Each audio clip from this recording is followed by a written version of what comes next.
Hello, hello. Welcome on into another episode of the Whiskey Crusaders. I'm Will. I'm Sarah. I'm Matt.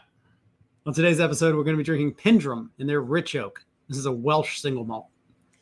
Be sure to hit that like and subscribe button and click that notification bell.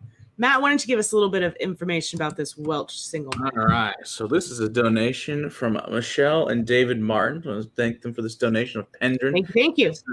They've really gotten into single malt, so we had to try this one. Unfortunately, this is not available in Texas. Hope it is someday. This is part of the Welsh Gulch. This is the Penderyn, which is the first distillery in Wales in over 100 years. Nice. So yeah, those poor bastards didn't have shit for whiskey for 100 years. That sucks. Well, anyway, started in the 1990s in a pub and as an idea, and eventually in 2004, they opened up their distillery in Penderyn. Imagine that very clever name in the village that they're from. But hey, it works.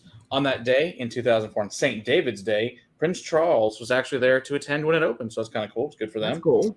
They use a very special still called a Faraday Still, which no one else uses. And it was developed by Dr. David Faraday, who is a relative of the Michael Faraday, who invented the Faraday cage back in the day. So yeah, the EMPs, when they go off, if you put your stuff in a Faraday cage, it won't be blown up. Yeah, that kind of guy. So super smart scientist back in the 19th century. Well, anyway. Apparently his brother was a distiller. Who knows? But yeah, so, of course, this is a couple hundred years later. Anyway, so he has this still, and what it looks like is kind of looks like a pot still at the bottom, has a column on top, and then goes into a second column still, and it goes up 7 plates, and then eventually goes into their spirit safe.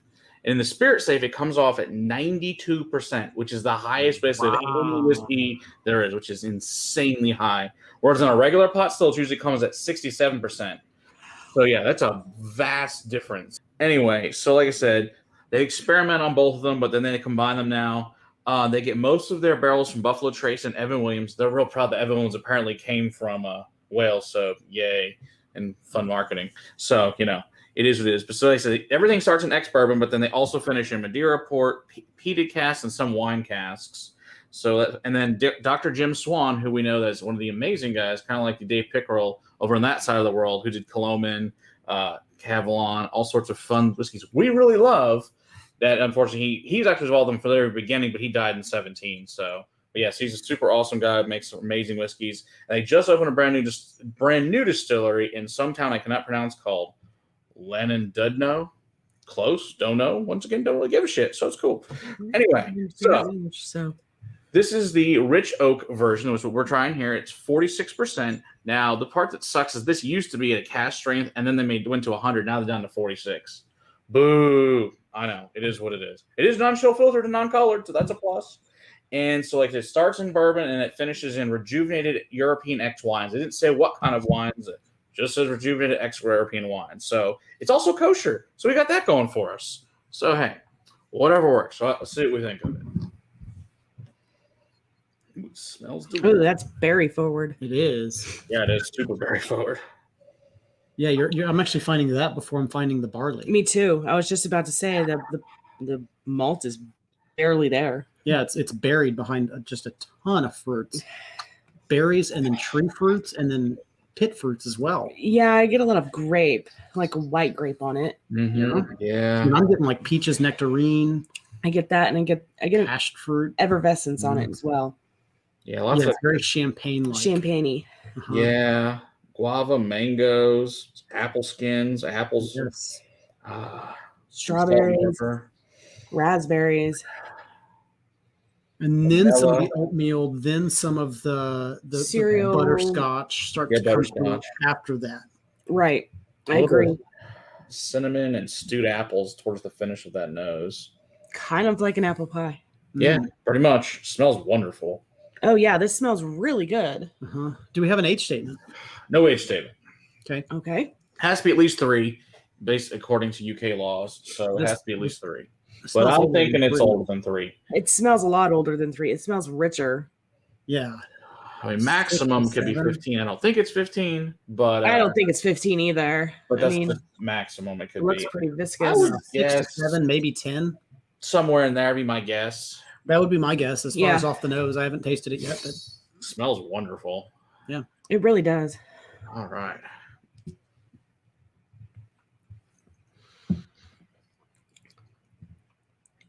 Oh, yeah.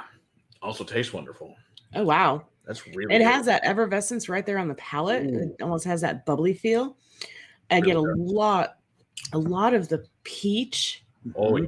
on that A lot of peach. right up front, but then Mm. guava, and then it Mhm. turns into the berries for me. The kind of like a very ripe strawberry, Mhm. and then raspberries. Oh Yeah. yeah. Raspberries. This, I mean, honestly, I think you hit the head on the nail when you said champagne. Yeah. This reminds me of like Veuve Clicquot. This reminds me of a really nice bubbly. It has basically we're just listing off all of the same notes that I would list off in that same champagne. God, that's good. This is beautiful. Very rich, Very and oily. and if I didn't know it was 46, I would think it was probably a little bit higher, just by the Mhm. richness in how long the finish is. It's still going. Yeah. It's still going for me too. Yeah. Lots of nice cinnamon there in the finish. I think that's where your heat spike is, that cinnamon at the end. Yeah, and That black pepper. it reminds me of what you said on the nose, though, and it brings back that cinnamon apple kind of feel to It really it. does, crust and all. Yep. Oh man, it's got so much guava and mango though in it with this butterscotch, and it reminds me too of like those strawberry candies, those hard strawberry candies With the stuff in the middle. Yeah, with the stuff in the middle, whatever those things are called, with like milk chocolate, old lady candies. Coffee. Oh, those Old lady candies. Yeah, old lady candies, exactly. And They like have the strawberry. The ones that I get. I'm not an um, old lady, but they're good. They are good. I do really like those. Oh, and walnut. There's like a little bit of walnut finish there on there too. Oh, damn, that's really freaking good.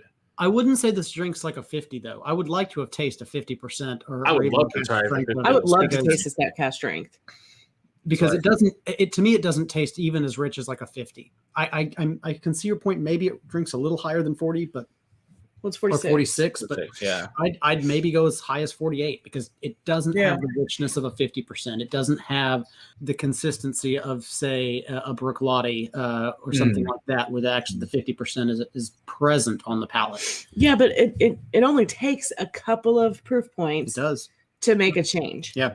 You know, just like you putting a drop or two makes a change, and that's barely dropping down any of the proof. Right.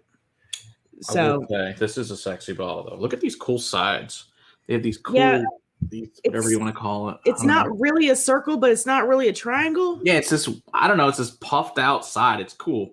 Gives it stability. Has a nice little bunt hole. So it's all good. It's the bunt hole.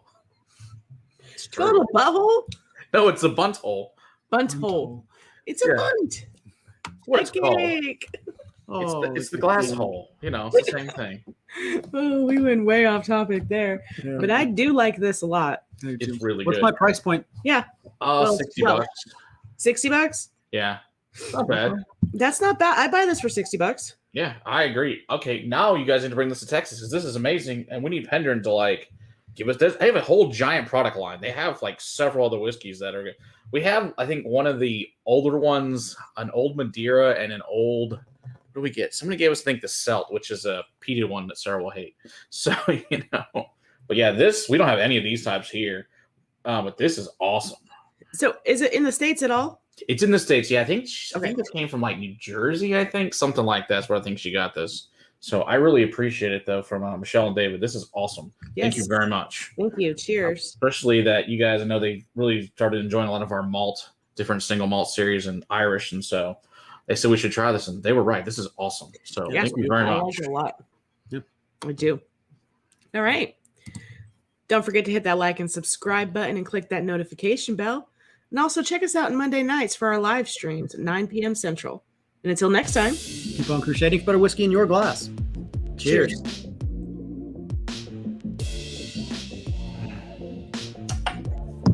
Delicious. Oh, that's good.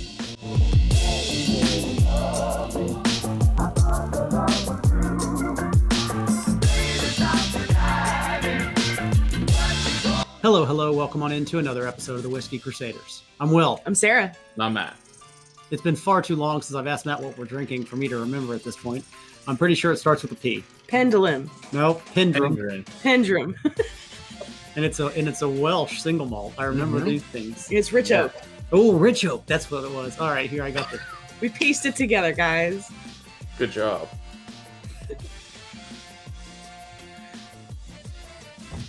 I love it when they send us really great whiskey because I didn't know what the hell to think this was gonna be. It's like, oh, that's really fucking good. That's all I know.